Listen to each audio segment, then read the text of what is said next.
우리 오늘 말씀은 고린도후서 7장 2절에서 16절까지 말씀을 보겠습니다.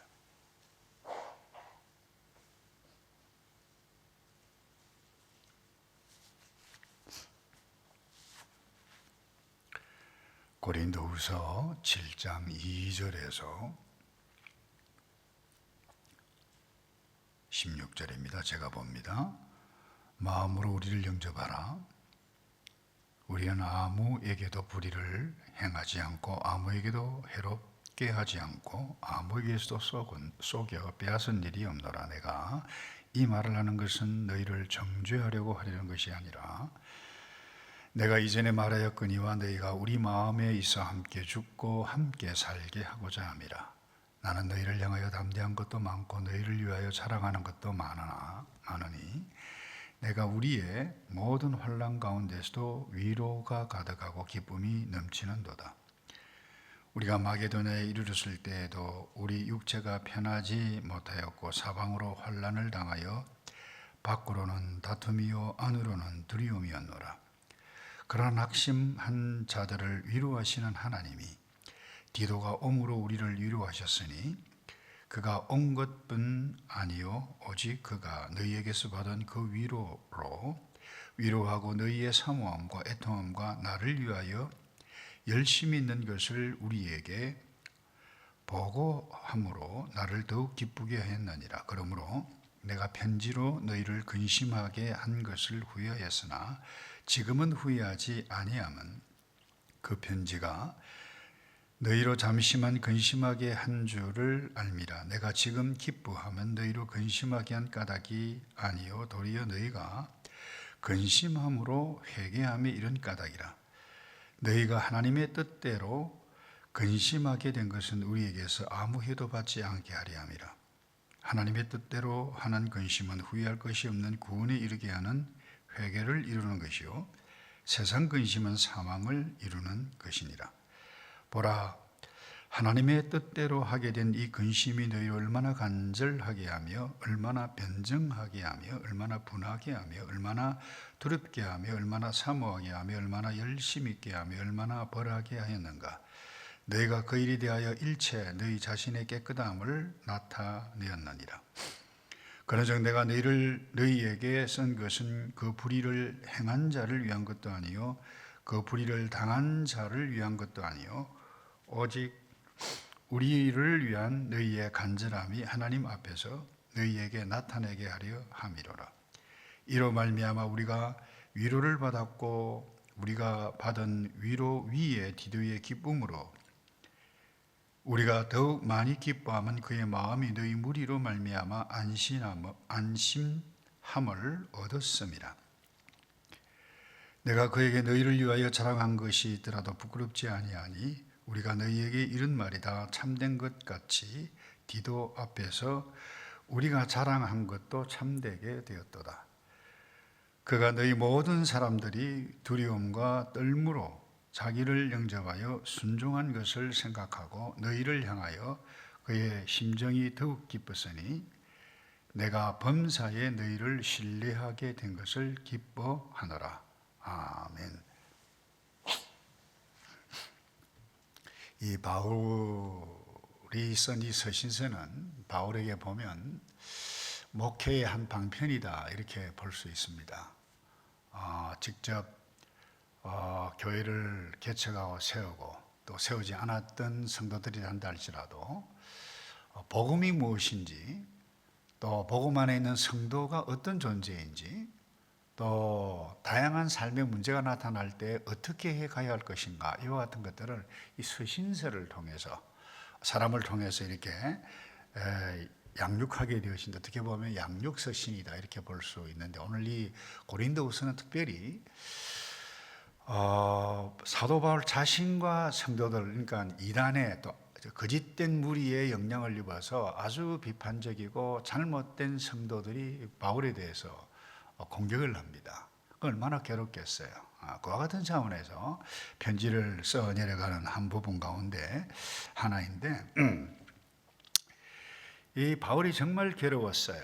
좀 전에도 말씀드렸습니다마는 이 거짓 선생 또 장난들 그리고 악한 무리들 영향 때문에 좀 그 문제들이 좀 리얼하게 표현하면 그렇습니다. 당신이 어떻게 사도냐?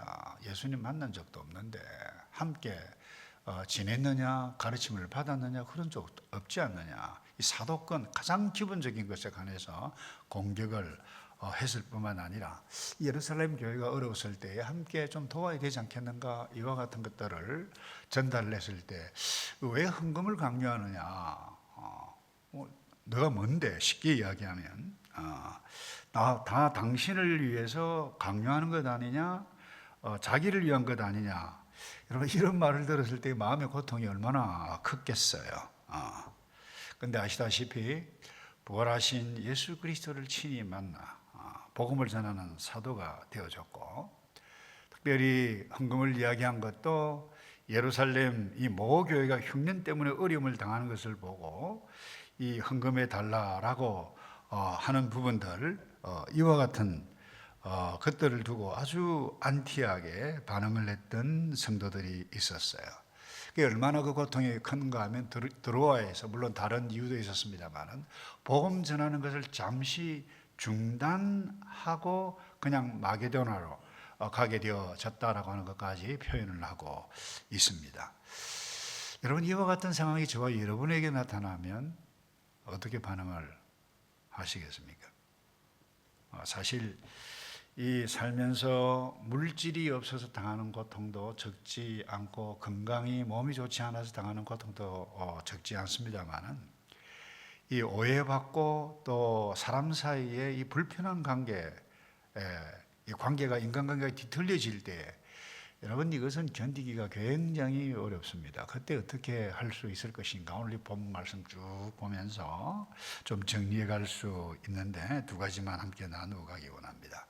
일단 관계 개선을 풀어야 되죠. 그건 내가 풀 수 없어요. 또 풀 수도 있지만, 그리고 내가 최선을 다하고 난 다음에 기다려야만 합니다.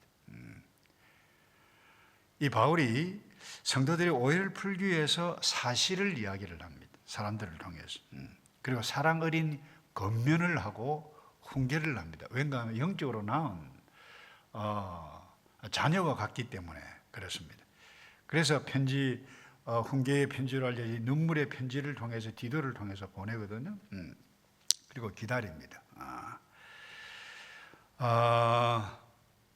그리고 편지를 보냈지만 어떻게 반응할 것이냐, 그건 사도 바울의 몫이 아니죠. 성도들의 몫이죠. 그래서 기다려야만 했습니다. 그런데 이 디도가 오기 전까지 이 상태를, 바울의 상태를 5절에서 그렇게 표현을 해가고 있죠. 우리가 마게도니아에 있을 때도 우리 육체도 편하지 못했고 사방으로 환난을 당하고 밖으로 다툼이고 안으로는 두려움이었다, 이렇게 표현을 해가고 있습니다. 그리고 그곳에서 고린도 교회가 변화되고 회개했다라고 하는 소식을 이 디도를 통해서 듣게 되신 것이죠. 그래서 굉장히 기뻐하고 위로를 받고, 그러면서 이 고린도 후서를 쓰면서 그 사실을 지금 언급해 가고 있습니다.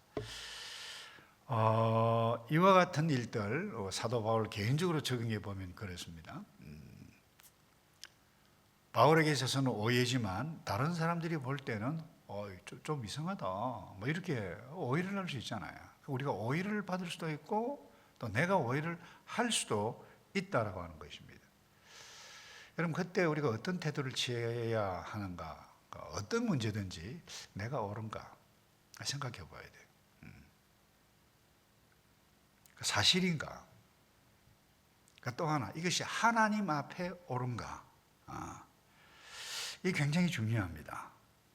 저와 여러분이 신앙생활을 하면서도 다 이 인간관계 가운데 하나님을 섬겨가고 있는데, 잘못된 편견을 가지고 있는 사람이 어떠한 사람에 대해서 좋지 않게 이야기하는 것을 들어요.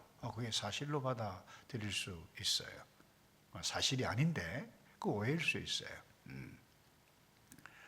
다시 말해서 한쪽 사람만 의견만 딱 들으면 10중 8구는 우리 모두가 실수한다는 것입니다. 사실이 아닌 것을 말 전하는 사람의 말의 편견의 결과일 수도 있습니다. 그런데 오늘 먼저 나누기 원하는 것은, 중요한 것은 오해를 풀기 위해서 사도 바울이 가진 노력을 했다는 거예요. 그리고 기다렸다는 거예요. 그리고 오해가 풀렸고 변화되고 회개했다라고 하는 소식을 디도를 통해서 들었어요. 그래서 우리는 어떤 일이 딱 생기면 우리 대부분 마찬가지잖아요. 잠을 잘 못 자요. 오해가 풀릴 때까지. 그럼에도 불구하고 우리는 기다려야 한다라고 하는 부분. 그리고 하나님께서 정리해 주시도록 기도하는 것 외에는 딱히 우리가 별로 할 일이 없어요. 왜냐하면 그건 상대방의 문제이기 때문에. 그래서 예수 믿지 않는 사람도 마찬가지지만 예수 믿는 사람들은 특별히 구약의 신앙의 선비들의 글을 쭉 보면 의인은 이 땅에서 고난이 많으나 여호와께서는 그 모든 고난에서 건지시는도다. 시편 기자 34편에 말씀해 가고 있습니다. 우리 이 땅에 살면서 때로는 배우자로부터, 때로는 자녀로부터, 부모로부터, 형제 자매로부터, 또 선생님으로부터, 제자로부터 여러 가지 오해를 받고 오해를 할 수도 있어요. 그때 내가 하나님 앞에서 이것이 옳은가, 내가 어떤 태도를 취해 가야만 할 것인가, 그리고 사실을 이야기를 하고 기다리는 것 이외에는 방법이 없습니다. 중요한 것은 두 번째 나누고 가기 원하는 것은 이 부분입니다. 나 자신을 돌아보는 겁니다. 사도 바울도 자기 자신도 돌아보았어요. 그러니 괴로웠어요. 그리고 편지를 받았던 사도 바울의 편지를 받았던 고린도교회 성도들도 역시 자신들을 돌아보았어요. 근데 사실 우리가 어떤 일들을 딱 만날 때 나 자신을 객관적으로 쳐다본다. 참 쉽지 않은 일입니다. 그런데 굉장히 어리석은 자는 자기 생각이 항상 옳다고 생각합니다. 주장하죠. 고함칩니다. 그러면 이 가족들이 얼마나 상처를 받는지, 그거 아닌데, 어떤 관계에서도 마찬가지예요. 그래서 우리가 하나님과 말씀 앞에서 또 신앙의 선배, 또 지도자의 권면을 듣고 자신을 돌아볼 때만이 우리가 바른 길을 걸어갈 수 있는 가능성이 거기에 있는 것이지, 내 생각이 맞는데 계속해서 주장해 가면 여러분 결코 평생만 그럴 수밖에 없다는 거죠.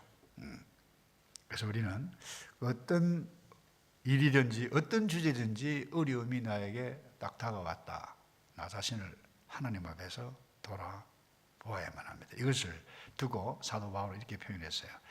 하나님의 뜻대로 하는 근심이다.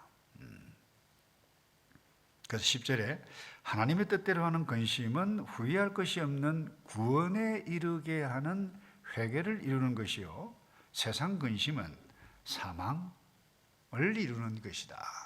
하나님 앞에 나 자신을 쳐다보지 아니하고 다른 내 수준에서 인간적인 차원에서 계속해서 고민하면, 저 사람은 저런데 나는 왜 이럴까 막 비교하고 그런 고민, 그 근심만 하게 되어지면 결국 자기 자신을 막 쪼그라들게 하는 거죠.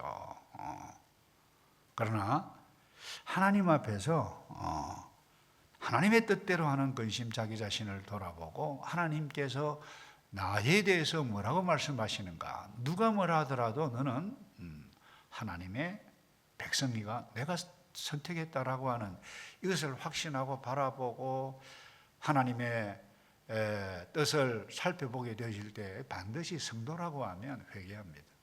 내가 잘했든 잘못했든 돌아봅니다. 눈물이 있어요. 그리고 세상을 새롭게 하나님의 나라, 복음의 관점으로 볼 수 있는 지혜를 기도하는 과정을 통해서 하나님은 반드시 자기 백성을 인도해 가십니다. 근데 돌아올 때 이걸 뭐라 그러나요? 회개라고 그렇게 표현을 해가고 있죠. 근데 이와 같은 모든 복잡한 문제를 누가 일으킵니까? 다른 데 있지 않습니다. 악한 영입니다. 악한 영이 거짓 선생을 통해서 거짓말을 퍼뜨립니다. 교회와 성도들을 혼란스럽게 만들죠. 그리고 중요한 것은 그들은 아무런 양심에 가책이 없습니다. 왜냐하면 그들이 옳다고, 거짓 선생들이 옳다고 생각하기 때문에. 여러분, 이단들의 특징이 그래요. 우리는 틀림없다, 맞다. 우리만의 구원이 있다. 그 이단 특징이잖아요. 그래서 바울은 이를 두고 그 불의를 행한 자들이라 이렇게 표현을 해가고 있습니다. 그래서 정리합니다. 이 땅에 살아가는 동안 완벽한 공동체도 없고 완벽한 사람도 없어요. 그렇기 때문에 어떤 일이 일어나면 내 생각이 정말 옳은가 끊임없이 물어가야 하고, 그것도 하나님 앞에서. 그럴 때 우리 후회가 적다는 거예요. 그래서 바울도 자기 자신을 쳐다봤어요. 그래서 오죽하면 자신이 쓴 그 보낸 편지를 보낸 것을 후회한다라고 하는 생각이 들 정도까지였습니다. 그래서 여러분, 우리가 복음 때문에 일을 해도 또 교회에 하나님의 뜻대로 봉사를 하더라도 오해를 받을 수 있어요. 와, 저 너무 잘난 체한다. 너무 나선다. 꼭 저래 해야 되냐. 자기 원래의 의도는 그렇지 않은데 그와 같은 말들을 들을 수도 있다는 거예요. 오해가 생길 수 있다는 거예요. 성도는 그 어떤 일들을 만나도 복음 전하는 이 일을 위해서 복음 안에서 내가 누군가 자기 자신을 돌아보고 서로 위로해가고 격려해가고 또 서로에게 힘이 되는 존재로 살아가야만 할 것입니다. 그래서 그 어떤 복잡한 일들을 만날 때 내가 복음 안에서 내가 누군가 기도해가고 하나님 앞에서 내가 어떤 길을 걸어가고 있는가, 어떤 모습인가 돌아보게 되어질 때 그게 하나님께서 은혜와 지혜를, 깨달음을 허락해 주셔서 반드시 우리를 인도해 가신다. 그래서 이 악한 사탄은 우리를 교묘하게 우리 개인, 공동체, 가정 뒤흔들어 놓아요.